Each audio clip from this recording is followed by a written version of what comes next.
ಆರೋಗ್ಯಕರ ಸಮಾಜವೇ ಸದೃಢ ಸಮಾಜ. ಆರೋಗ್ಯಪೂರ್ಣ ಸಮಾಜದಿಂದ ಮಾತ್ರವೇ ಸದೃಢ ಸಮಾಜದ ನಿರ್ಮಾಣವಾಗಲು ಸಾಧ್ಯ ಎಂದು ಕರ್ನಾಟಕ ರಾಜ್ಯ ಸ್ಪಂದನಾ ಸಿರಿ ವೇದಿಕೆ ಅರಕಲಗೂಡು ತಾಲೂಕು ಘಟಕ ರಾಮನಾಥಪುರ ಹೋಬಳಿ ಹಾಗೂ ಆಯುಷ ಇಲಾಖೆಯ ಸಹಯೋಗದೊಂದಿಗೆ ಲಕ್ಕೂರು, ಪಡುವಲಕೊಪ್ಪಲು, ಬೆಳಗುಲಿ ಮತ್ತು ಹಾಸನದ ಬಾಲಕಿಯರ ಬಾಲ ಮಂದಿರದಲ್ಲಿ ಆಚರಿಸಲಾದ ವಿಶ್ವ ಯೋಗ ದಿನಾಚರಣೆ ಅತಿಥಿಯಾಗಿ ಸ್ಪಂದನಾ ಸಿರಿ ವೇದಿಕೆ ರಾಜ್ಯಾಧ್ಯಕ್ಷೆ ಕಲಾವತಿ ಮಧುಸೂದನ್ ಮಾತನಾಡಿದರು. ಸದೃಢ ಸಮಾಜದ ನಿರ್ಮಾಣದ ಉದ್ದೇಶದಿಂದ 2015ರಿಂದ ಜೂನ್ 21ರಂದು ವಿಶ್ವ ಯೋಗ ದಿನಾಚರಣೆಯನ್ನ 93 ರಾಷ್ಟ್ರಗಳಲ್ಲಿ ಆಚರಿಸಲಾಗುತ್ತಿದೆ. ಒತ್ತಡದಿಂದ ಬಳಲುತ್ತಿರುವ ಎಲ್ಲ ಸ್ತರದ ಜನರ ಆರೋಗ್ಯಕ್ಕೆ ಪೂರಕವಾದ ಯೋಗ ದಿನಾಚರಣೆ ಕೇವಲ ಒಂದು ದಿನಕ್ಕೆ ಸೀಮಿತವಾಗದೆ ನಿತ್ಯ ಅನುಷ್ಠಾನಗೊಂಡಾಗ ಮಾತ್ರವೇ ಆರೋಗ್ಯಪೂರ್ಣ ಸಮಾಜದ ಕನಸು ನನಸಾಗಲು ಸಾಧ್ಯವಾಗುತ್ತದೆ. ಯೋಗ ಚಿತ್ತ ವೃತ್ತಿ ನಿರೋಧ ಎಂದರೆ ಯೋಗವು ಚಿತ್ತ ಚಾಂಚಲ್ಯವನ್ನ ದೂರ ಮಾಡಿ ಏಕಾಗ್ರತೆಯನ್ನ ವೃದ್ಧಿಸುತ್ತದೆ. ಸರಾಗವಾದ ರಕ್ತ ಪರಿಚಲನೆಯಿಂದ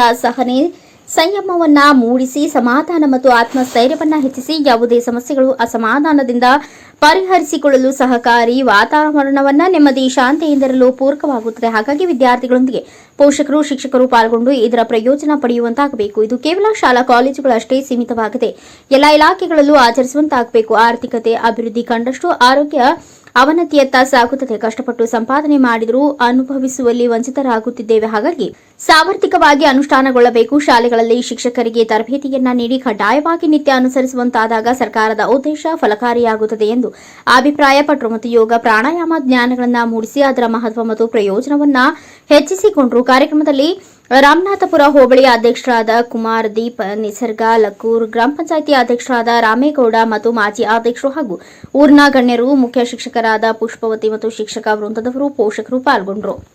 Shivraj S, NKS TV4 news, Vijayapura.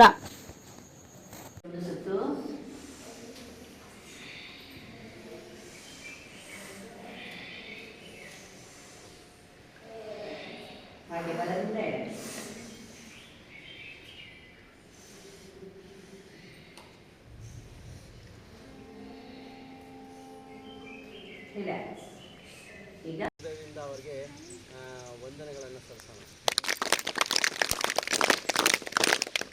ಯಾಕೆ ಅಂತ ಅಂದರೆ ನೀವು ಪ್ರತಿದಿನ ಇವತ್ತು ಹೇಳಿಕೊಟ್ಟಂಥ ಯೋಗವನ್ನು ಪ್ರತಿದಿನ ಮನೆಯಲ್ಲಿ ನೀವು ಅರ್ಧ ಗಂಟೆ ಪ್ರತಿದಿನ ಬೆಳಗಿನ ಜಾವ ಎದ್ದು ಮಾಡಿದರೆ ನಮ್ಮ ದೇಹ ಏನಾಗುತ್ತೆ ಅಂತ ಅಂದರೆ ಸದೃಢ ಆಗುತ್ತೆ. ಹಾಗೆ ನಮ್ಮ ಗ್ರಾಮಸ್ಥರಾದಂಥ ಕುಮಾರ್ ಅವರು ಕೂಡ ಸ್ಪಂದನಾ ಸಿರಿ ವೇದಿಕೆಯಲ್ಲಿ ಕರ್ನಾಟಕ ಸ್ಪಂದನಾ ಸಿರಿ ವೇದಿಕೆಯಲ್ಲಿ ಹಾಸನಲ್ಲಿ ಅವರು ಕೂಡ ಕೆಲಸ ಮಾಡ್ತಾ ಇದ್ದಾರೆ. ಅವರು ಕೂಡ ನಮ್ಮ ಕಾರ್ಯಕ್ರಮದಲ್ಲಿ ಭಾಗವಹಿಸಿ ನಿಮಗೆಲ್ಲರಿಗೂ ಕೂಡ ಯೋಗವನ್ನು ಹೇಳ್ಕೊಟ್ಟಿದ್ದಾರೆ. ಅವ್ರಿಗೂ ಕೂಡ ತುಂಬ ಹೃದಯದ ಧನ್ಯವಾದಗಳು. ಹಾಗೆ ನಮ್ಮ ಶಾಲೆಯ ಮುಖ್ಯ ಶಿಕ್ಷಕರು ಕೂಡ ಈ ಕಾರ್ಯಕ್ರಮದಲ್ಲಿ ಭಾಗವಹಿಸಿ ನಮ್ಮ ಕಾರ್ಯಕ್ರಮವನ್ನು ನಡೆಸಿಕೊಟ್ಟಿದ್ದಾರೆ. ಅವ್ರಿಗೂ ಕೂಡ ಈ ಸಂದರ್ಭದಲ್ಲಿ ಧನ್ಯವಾದಗಳನ್ನು ಹೇಳ್ತಾ ಇದ್ದಾರೆ.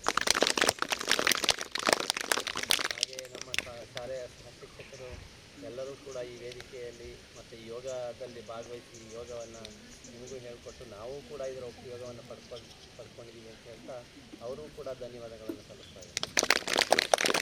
ಹಾಗೆ ನಮ್ಮ ಶಾಲೆಯ ಅಕ್ಷರದಾಸೋಹ ಸಿಬ್ಬಂದಿಯವರು ಕೂಡ ಈ ಯೋಗ ದಿನದ ಯೋಗವನ್ನು ಮಾಡೋದರಲ್ಲಿ ಭಾಗವಹಿಸಿ ಅವರು ಕೂಡ ಈ ಕಾರ್ಯಕ್ರಮವನ್ನು ಯಶಸ್ವಿಯಾಗಿ ನಡೆಸಿಕೊಟ್ಟಿದ್ದಾರೆ. ಅವರು ಕೂಡ ಈ ಸಂದರ್ಭದಲ್ಲಿ ಧನ್ಯವಾದಗಳು. ನೀವೆಲ್ಲರೂ ಕೂಡ ಈ ಕಾರ್ಯಕ್ರಮದಲ್ಲಿ ಭಾಗವಹಿಸಿದಿರಿ. ಬೆಳಗಿಂದನೂ ಕುಮಾರಣ್ಣ ಅವರು ಬರಲಿಲ್ಲ ನಾವು ಯೋಗ ಮಾಡಬೇಕು ಅಂತ ಕಾತರದಿಂದ ಕಾಯ್ತಾ ಇದ್ರಿ. ನೀವೆಲ್ಲರೂ ಕೂಡ ಈಗ ಯೋಗದಲ್ಲಿ ಭಾಗವಹಿಸಿ ನೀವು ಕೂಡ ಮತ್ತೆ ಇದರ ಪ್ರಯೋಜನವನ್ನು ಪಡ್ಕೊಳ್ಳಿ ಅಂತ ಹೇಳ್ತಾ ಈ ಸಂದರ್ಭದಲ್ಲಿ ನಿಮಗೂ ಕೂಡ ಧನ್ಯವಾದಗಳನ್ನು ಸಲ್ಲಿಸ್ತಾ ಇದ್ದೀನಿ.